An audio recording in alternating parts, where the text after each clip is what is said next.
ପିଲାମାନେ କିଛି ପରିସଂଖ୍ୟାନ ସର୍ଟ ଟାଇପ୍ ବିଷୟରେ ଆଲୋଚନା କରିବା। ପ୍ରଥମ କ୍ୱେଶ୍ଚିନ୍ ହେଉଛି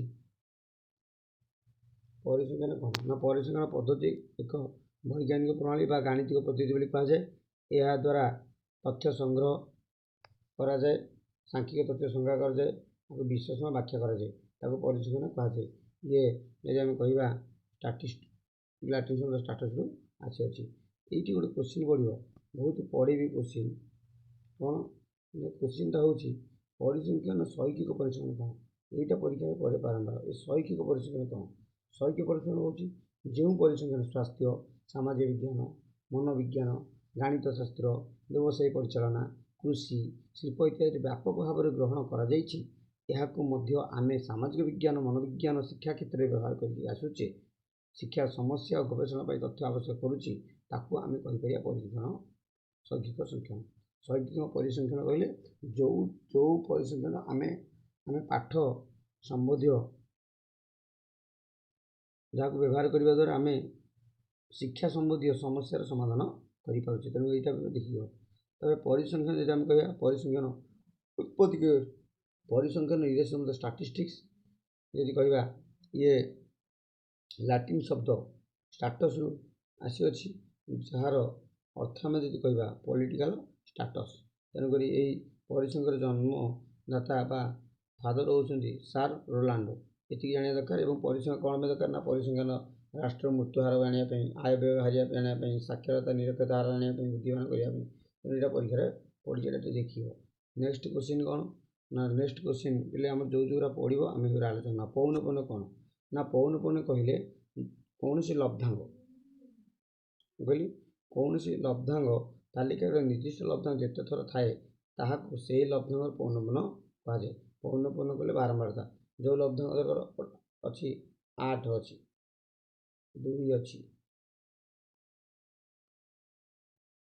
1 ଅଛି, 2 ଅଛି, 2 ଅଛି, 3 ଅଛି, 4 ଅଛି, ଏତିକି ଅଛି ଲବ୍ଧାଙ୍ଗ ସଂଖ୍ୟା। ଲବ୍ଧାଙ୍ଗ ବୋଲେ ସ୍କୋର, ଏ ଗୋଟେ ସଂଖ୍ୟା। ଦୁଇଟା ଦୁଇଥର ଅଛି, ତାହେଲେ 2ର ବାରମ୍ବାର କେତେ? ନା 2, ଅର୍ଥାତ୍ 2 2ଥର ଆସି ସେଇଆ କହୁଛି କୌଣସି ଲବ୍ଧାଙ୍ଗ ତାଲିକାରେ। ଲବ୍ଧାଙ୍ଗ ତାଲିକାରେ ଯେଉଁଟା ସ୍କୋର ତାଲିକା ପଢ଼େଇଥିଲି ଜାଣିଥିବ, ମହେନ୍ଦ୍ର ସିଂ ଧୋନି ମାରିଥିଲା 4, କେତେଟା 4 ମାରିଛି, ଅର୍ଥାତ୍ ଲବ୍ଧାଙ୍ଗ ସଂଖ୍ୟାରେ କେତେଟା ବାରମ୍ବାର ଆସିଛି, 2ଟା 4 ମାରିଛି କି 3ଟା 4 ମାରିଛି, ଯେଉଁଟା ଅଧିକ ଥିବ ସେଇଟା ସେଇ ଲବ୍ଧାଙ୍ଗର ବାରମ୍ବାରତା ବା ପୂର୍ଣ୍ଣପୂର୍ଣ୍ଣତା ହେବ। ତେଣୁ ନେକ୍ସଟ କ୍ୱେଶ୍ଚିନ୍ ଯେଉଁଗୁଡ଼ା ମୁଁ କହୁଛି ସେଗୁଡ଼ା ଟିକେ ଦେଖି ଯାଇଥିବ। ସିଲେକ୍ସନ୍ କ୍ୱେଶ୍ଚିନ୍ ଆଲୋଚନା କରୁଛି। ଶିକ୍ଷାରେ ପରିସଂଖ୍ୟାନ 2ଟି ଗୁରୁତ୍ୱପୂର୍ଣ୍ଣ ଲେଖ। ପରିସଂଖ୍ୟାନ କ'ଣ? ନା ଶିକ୍ଷାରେ ପରିସଂଖ୍ୟାନ ଦ୍ୱାରା ଶିକ୍ଷାର୍ଥୀମାନଙ୍କୁ କୃତିତ୍ୱକୁ ସଂଖ୍ୟାତ୍ମକ ଭାବରେ ପ୍ରକାଶ କରେ। କାରଣ ପରିସଂଖ୍ୟାନ ସଂଖ୍ୟା ବ୍ୟବହାର କରାଯାଏ। ଯେଉଁ ତଥ୍ୟ ଆସେ ସଂଖ୍ୟାକୁ ଆମେ ସଂଖ୍ୟାରେ ବ୍ୟବହାର କରୁ, ସାଂଖ୍ୟିକ ତଥ୍ୟ ଗ୍ରହଣ କରୁ। ଆଉ କ'ଣ କରୁ? ନା ଶିକ୍ଷାନୁଷ୍ଠାନରେ ଉପୁଜୁଥିବା ସମସ୍ୟାବଳୀର ସୂତ୍ର ଖୋଜି ବାହାର କରିବା ପାଇଁ ଏହା ପଥ ଦେଖାଏ। ତେଣୁକରି ଦୁଇଟି କଥା, ଆମେ ଦୁଇଟି କଥା ଦେଖିବା। ଶିକ୍ଷାରେ ପରିସଂଖ୍ୟାନ ବ୍ୟବହାର କ'ଣ କରେ?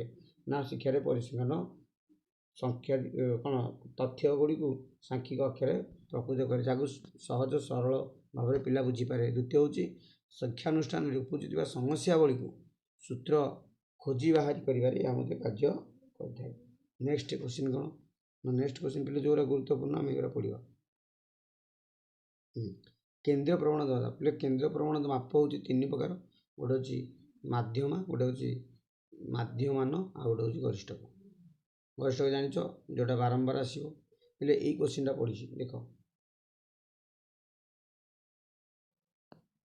ଏଇ କ୍ୱେଶ୍ଚିନ୍ଟା। ଗୋଟିଏ ବିତରଣରେ ମିନ୍ ଯଦି 50, ମିଡ଼ିଆନ୍ ଯଦି 60, ତାହେଲେ ମୋଡ଼ କେତେ? ଏଇଟା ବଢ଼ିଆ କ୍ୱେଶ୍ଚିନ୍। ଏହାର ସୂତ୍ର ହେଉଛି ମିଡ଼ିଆନ୍ 3 ମିଡ଼ିଆନ୍ ମାଇନସ୍ 2 ମିଡ଼ିଆନ୍। ଯେତିକି ଅଛି ଅର୍ଥାତ୍ 3 ମିଡ଼ିଆନ୍ 3 ଇଣ୍ଟୁ 50 ମାଇନସ୍ 2 ଇଣ୍ଟୁ 60, ଟିକେ ଭୁଲ ହେଇଗଲା, ଟିକେ ଦେଖିବା ଆଉଥରେ।